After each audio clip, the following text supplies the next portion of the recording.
Congo Gold TV, à la vitesse de la vie. Bon, Nzambe ya pambola yo, lokuma sanzoli, ezonge panabi Walesa. Mais Walesa a prophétisé.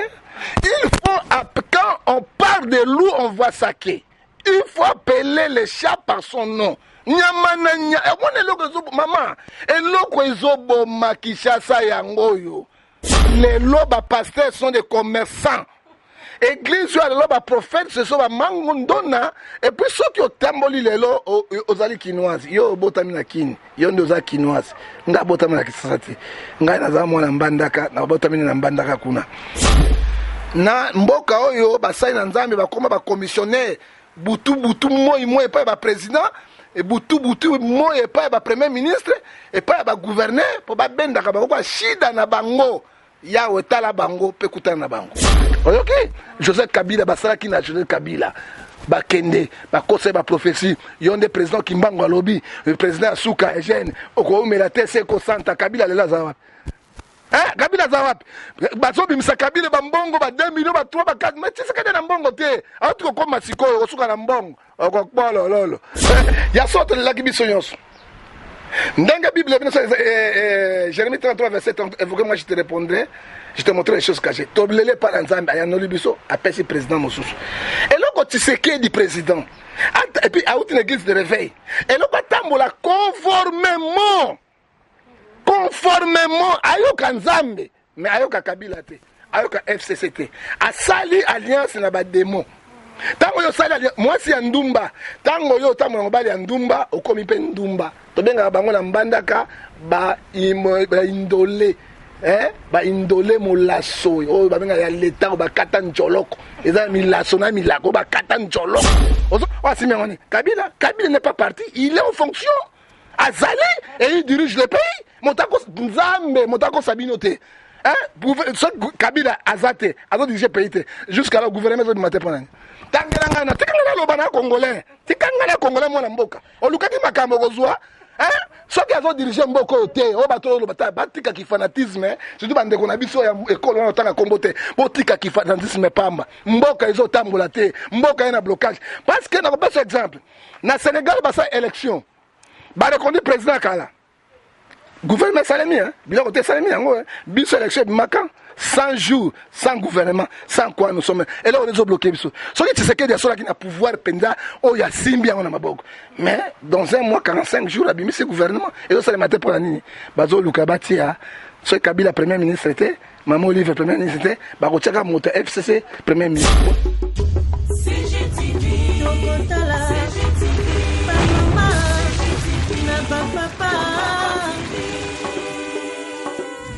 Michel Mayabou.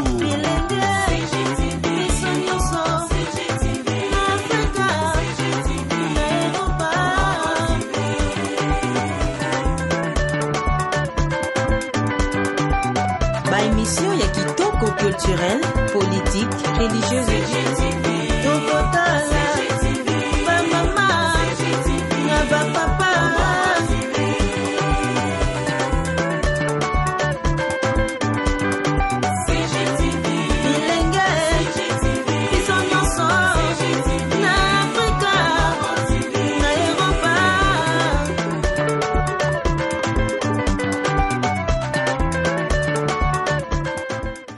Chers téléspectateurs, bonsoir. Bienvenue à notre chaîne. Aujourd'hui, nous avons pour vous un invité de marque, un monsieur connu dans la ville de Kinshasa et connu partout ailleurs aussi. C'est un homme de Dieu. Je vous laisse savoir comment il s'appelle et il va se présenter devant vous. Bonsoir, prophète. Bonsoir, maman Nzambe Apambolayo. Apambolayo, papa. Comme on a dit, prophète John Gefa. Souvent, on a prophète du peuple. Parce que le rôle de Pessinga na mboko yo pena mokili na sentinelle lokola Ézéchiel 33 verset 7 j'étais établi comme sentinelle dans ma maison donc biso ali ba sentinelle ceux qui malamu ezali to kobatela mboka ceux tout le monde malamu pe ezotambola te to koloba po ba kondiba bongisa pe mboka se retrouver donc Nzambe apambola yo mba biso ça na yo lokuma sandole zonge pa Nzambe nga en tant que homme de Dieu nakoko banda bote na banda na losambo parce que omoni Ecclésiaste chapitre 8 verset 8 elobi omi tout atolo te osala orgueil te parce que pe moza nango mokolo nango eza nzambe pa oyo tia moko na otambola eza nzambe. Et puis Lamentation elobi sous chapitre 3 verset 39 qui dirait les choses arrivent ça que l'internet ordonne pona kokutana ngai na yo to solola to sa émission nzambe andimaki ezaki na plan nzambe soki pe na plan nzambe te tanto komona pe ngai te ngai pe na komona te tokutana te yango balobi ete matondi lokumu nyonso ezonga epai ya tata nzambe nzambe na bule mais tosambela mpona topesa nzambe lokumu. Tata na lola natiki émission na maboko na yo natiki journaliste oyo tozosa émission kati na ye opesa ye sagesse science intelligence. Bible et biso Jérémie 33 verset 3 évoquez-moi je te répondrai je te montrerai les choses cachées. Ya atonda na molimo santo oya koloba utaka na par na yo Yahweh natiki République démocratique du Congo na maboko na yo natiki mboko ezoko nyoko ama na maboko ya bakonzi na maboko na yo peuple ezako se retrouver te na mboka oyo basai na nzambe bakoma ba commissionnaire butu moi pa ba président et butu moi pa ba premier ministre et pa ba gouverneur pour ba benda ka ba shida na bango Yahweh tala bango pe kutana na bango parce que article 58 ya constitution ya République lobiboy matière première ya mboka richesse ya mboka tout Congolais a le droit de réjouir mais jouissance yango ezalaka na bato ba pasteur ya Pelengendu oya Poloso kokutana na bato ba lukaka mbongo nzambe ezali mawa na tiki pa lisusu ba diaspora so maboko na yo ba journaliste nyonso bosa musala na botema maboko na yo nzambe sunga bango o bazobota siko ezala sage femme na bango o bazotambola mibembo siko ezala pilote pe commandant na bango pe o bazongsimili mo pa na yo kolo na tango oyo obomba bango esika na bule pona kosa enlèvement église na pamboli émission yo na pamboli patron ya émission yo na pamboli mwana mwasi elenge oyo ya mayele moseka oyo kolo tikate makile suma se sopaka de kuutse sopana pe batela na komona Yesu o bazana ba problème bazangi eyano o bazana boloko kolo tala bango lokolo obikisaki obimisaki Joseph na kati na bombu ndia komaki premier ministre ona sengi na tongo elo yanga bita kos na Yuda tata na bula yebi yango etikali o pambole yango au nom du Père et du Fils et du Saint-Esprit amen. Amen, merci prophète. Merci prophète John. Prophète, mutuna na ngai ezabo ndani na yeba. Est-ce que l'église na Congo, église na Kinshasa na Congo, ezo marcher ndenge Bible lobi to ndenge Bible ezo senga? Mama olobi yango ya solo kolo azwa lokumu lipamboli masanzoli ezonga epai ya Congo. Église na Congo ezo tambola conformément na église d'Éphèse na cette village de l'église te. Église oyo akaletambola ki na sainte doctrine na komona mibeko mikanda musantu pe na kososola pe na komanyola yango. Église oyo liboso ezali kotambola koyeba nzambe le seul créateur pe Yesu Kristo motindami na ye.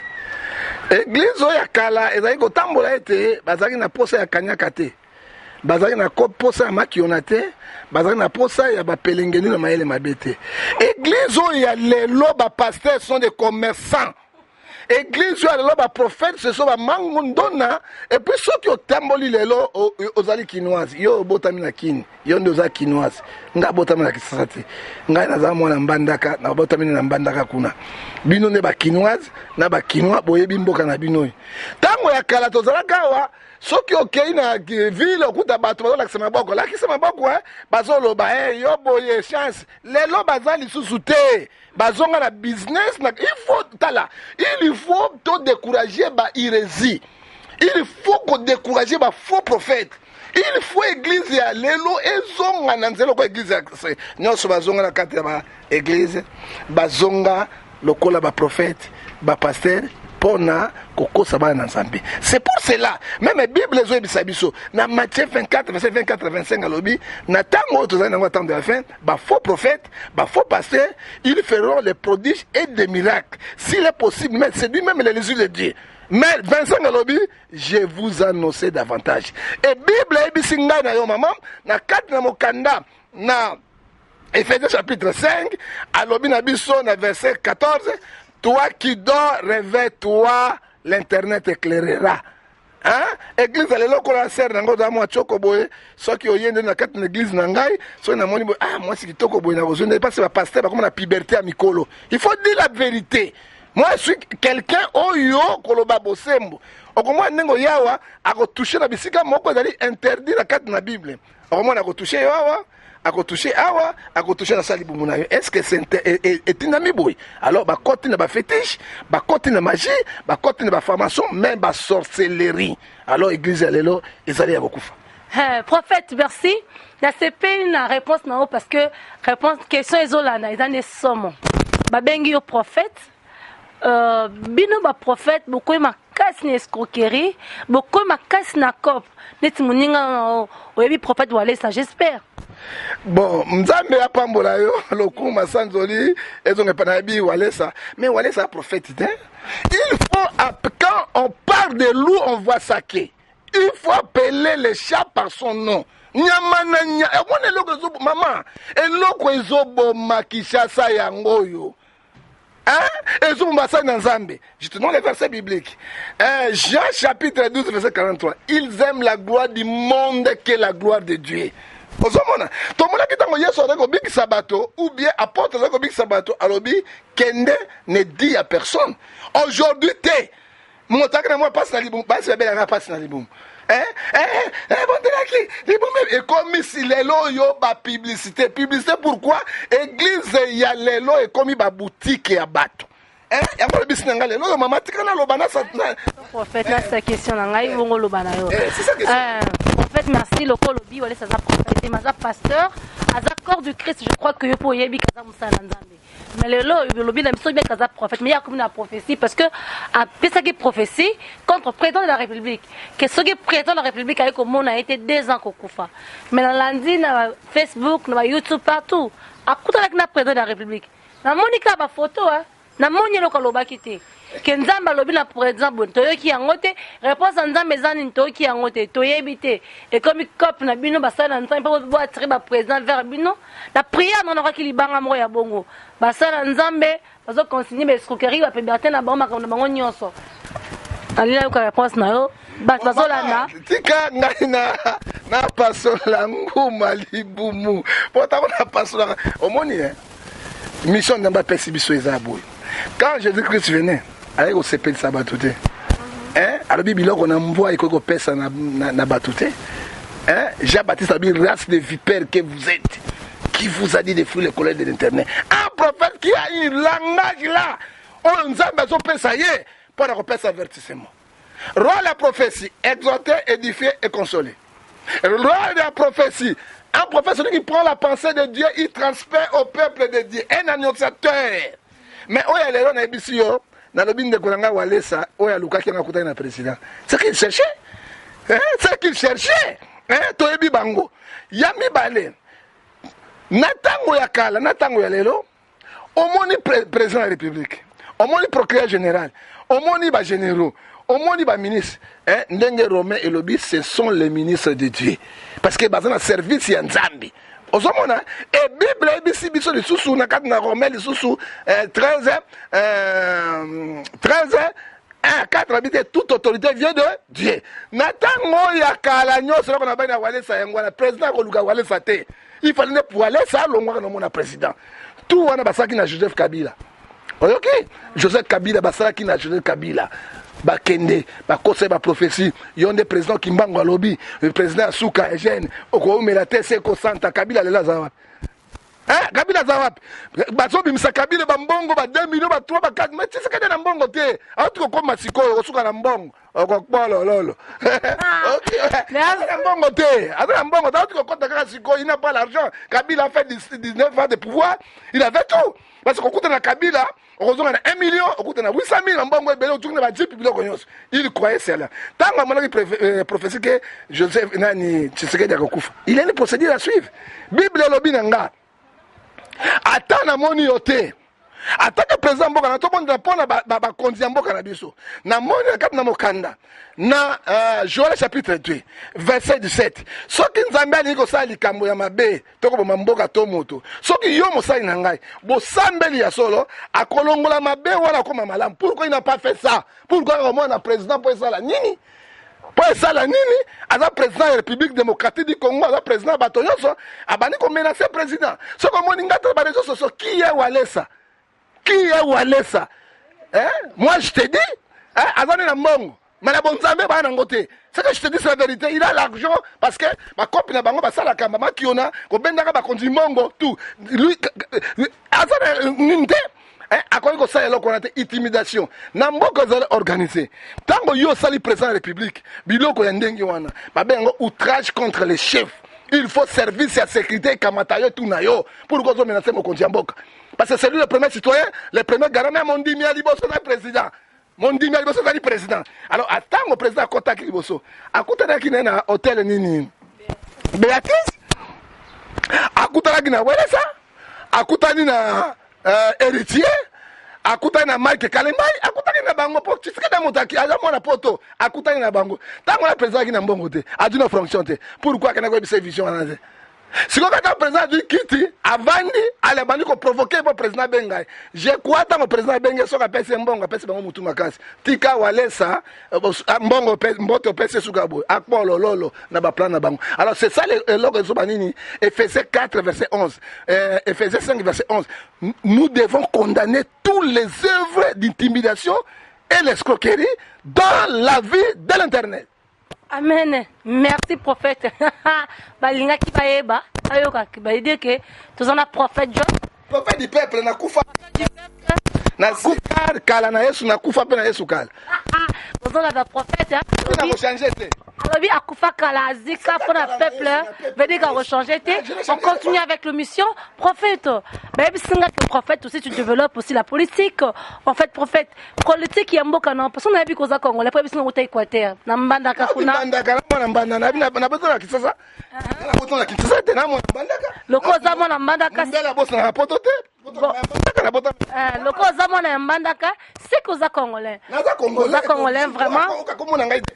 Kombo na ngai oyi bana Congolais mwana mboka oyi kombo na ngai rogrekeke oki bitakuraka oyi kombo na ngai yo nyamur te kombo na ngai ngefa asa moto duwa John Congolais 100%. Prophète, merci. Dans l'ingé, le cause congolais 100%. Oui, bisanga. Évolution ya politique ya mboka na ozali Congo. Oza komo na ngozo évoluer ndengeni. Mama olobi eloko malamu olobi na kolinga politique mingi. Mais soko olingi politique te mosanza mbeko tambola te. Politique englobaka nyonso. Hein? Yango monaki David ye moko azalaki prophète, azalaki roi, pe azalaki sacrificateur, azalaki na champ ya Nzambe. Alors église eveyaka si politique. Alors, ce qui mboka ezotambola malamu te, l'église aussi, na vie spirituelle et kotambola malamu te. Otomona, politique ya mboka na biso, tolukaki changement. Tango tolukaki changement, que tozwa bitumba na biso yoso, tozwa président ya sika akota. Président sika akota Tshisekedi. Ole Tshisekedi atambola na droiture. Bango alinga bata kwa Walesa. Soki ba grimacer bango ne baluki bango rapide. OK, ba ko sala ba escroc wana. Aza ba escroc. Et puis na ko bisela ko moko. Olobi aza prophète, aza mosali na Nzambe. Tala église. Tala loboko. C'est Jésus. Tala pomme oyo. C'est église. Tala misapi mitano oyo. 5 ministères dans la 4 églises. Apôtres, prophètes, évangéliste, pasteur et docteur. Nyonso chana bango ezali ya libanda te pour la perfection de l'église. Hein? Église n'est pas 5 ministères. Olandi yango, tango ozali apôtre, tika l'apôtre. Ozali prophète, tika la prophète. Otikali évangéliste, tika l'évangéliste. Ozali pasteur, tika la. Ozali docteur, tika la. Komi baki saka lo ne bozo komi baki saka boye ezo pesa pelengendu otolobi na mbandaka kara ivera on peleda. Ozo mona ko resirte. Ozo comprendre. Tika la no loko Nzambe apesi yo. Hein? Je te donne un exemple. Sonny Kavuta, c'est un évangéliste, un grand évangéliste. N'a pas son exemple, Ronald Bonke, c'est un évangéliste. Et puis, ministère, Makassou Nzamba, ils ont 5 ministères. Ce n'est pas les prophètes, c'est l'évangélisation, les évangélistes. Mais Babo Sani, on a parce que Balandi va prophétie pour nous, dans le couteau, dans Bango. Hein? On se comprend, Nango. On l'a dit, Kamoyamboka. Il y a sorte de la Gibisonyos. Dans la Bible, Jérémie 33, verset 30, moi je te répondrai, je te montrerai les choses cachées. Toblele par Nzambe, Ayano Libiso, appelle ce président Moussous. Et là, quand tu sais qui est du président, Et puis, à une église de réveil. Et le batambola conformément à Yoka Nzambe, mais à Yoka Kabila te, à Yoka FCCT. À Sali Alliance na ba démon. Tango yo sali alliance, moi si Ndumba, tango yo tango ngobali Ndumba, okomi pe Ndumba. To benga bango na mbandaka ba indolé. Ba indolé mo lasso. Oh ba benga ya leta ba kata njoloko. Eza mi lasso na mi lako ba kata njoloko. Ozomona, okomi indolé. Okomi mo lasso l'État. Parce que tant que ça, les copains n'andoki, il n'y a pas comme une doki. Les copains n'andoki, parce que les gens qui ont dirigé le pays pendant 22 ans, Kabila le père 3 ans, Kabila 19 ans, basali nyonso ils ont tout pris, babomi, basali barebelo bato bakufi, yo ye na esprit nzambe bengi yo osangani na bango. Les pays fouti, yango bomone ke blocage total na République du Congo, le Congo est à développer na vie spirituelle, na physiquement, nous sommes bloqués na niveau de Somibale. Merci prophète, nous sommes bloqués dans mon lobby. J'ai attendu, tu as parlé de Kabila en fait. Prophète, tu ne trouves pas que Kabila est un leader? Il a laissé le pouvoir en paix, il est parti, après c'est notre président Bozokoum Saki, il est venu de Dieu, et puis ce président-là, moi je trouve que Kabila c'est un grand, et puis il a réussi, je ne sais pas, ce qu'il a réussi à démolir ou à détruire les deux pestes, parce que tu as bien dit, Yi Aza et de Dieu Massangan Nabango, c'est qu'il a réussi à détruire les deux pestes, il a réussi à démolir les deux pestes, je ne sais pas si c'est faux prophète. Maman, c'est le même Dieu, Nengetolobi, na Katamokana, na 2 Samuel chapitre 6, verset 14 à 17, c'est le même Dieu, où il y a tombé la moto, c'est le même Dieu qui t'a moto. C'est le même Dieu, où il y a passé moto roi à destituer. Quand ça a été, Dieu restera Dieu. Dieu qui a tué Moïse à Robik Sanan. Hein? Et surtout, nous sommes français. Il a détruit, il a fait. Nous sommes français, nous sommes Congo. Français, français, et Bomi Congo. Nous sommes Chine, nous sommes français.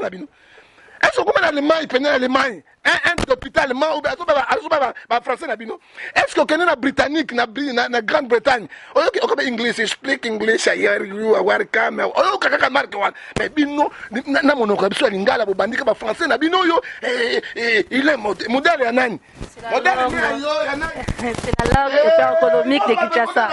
Nous n'a rien fait. Par exemple, le président, le là-bas, na carte d'Afrique, le là-bas, président, le là-bas, Senghor. Par exemple, même Bonyayi, le président, il a tiki pouvoir. Est-ce que Kabila a laissé le pouvoir? Kabila a tiki pouvoir parce qu'il y a pression, il y a peuple. Pression à Occidentaux, pression à Américains, pression à Ndoki, à Tonyo, sur la Kuluna. De Kabila a tiki Pambate, tant qu'il a tiki pouvoir, alors on a plan B. Il y a un bandit d'épaisse. Oui, un bandit d'épaisse. Akopanza de pesi pandani mukoko babuke pelo boko mukoko akutika handicapé bati ndaeta ambassadeur na itikuna no fanda kimiati ozomona yami bale Kabila asali nyoso akamati pouvoir nyoso na maboko. Tu sais que dans le pouvoir parce que dans la carte de démocratie il faut qu'on ait sabato pouvoir les aga diviser pouvoir digiter les alliés on t'appelle ça tu sais que du pouvoir c'est pouvoir judiciaire c'est coup constitutionnel.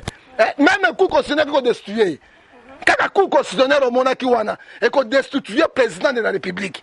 Au moment chambre haute, chambre basse, on a signé 350 sali FCC, chambre haute, on a signé et ça dit que bango, gouverneur provincial, non ministre provincial, on a signé Kabila n'est pas parti, il est en fonction. Azali et il dirige le pays. Montako Nzambe, Montako Sabinote.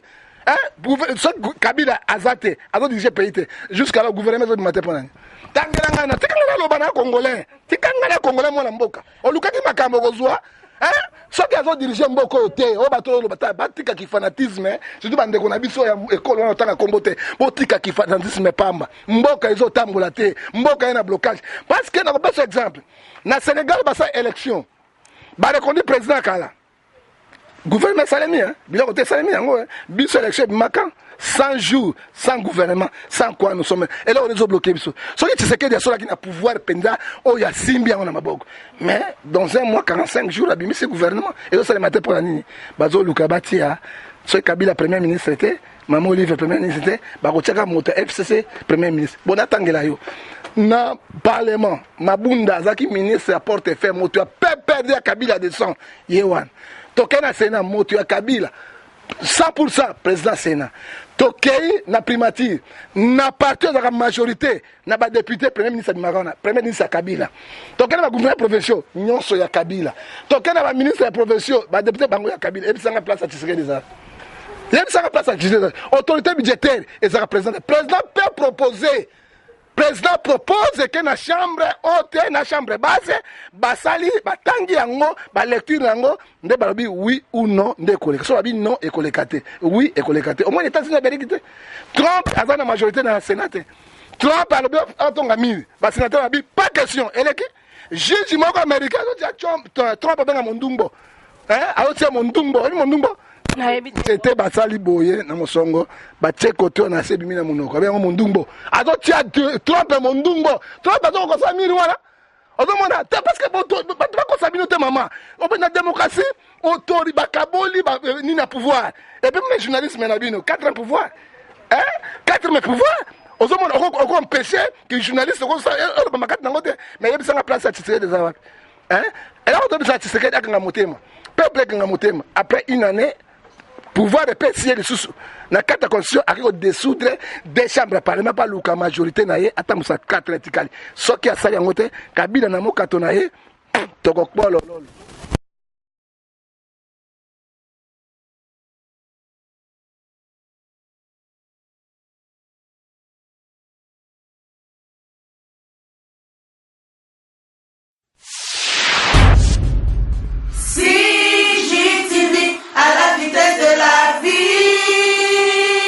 Congo Gold TV, à la vitesse de la vie.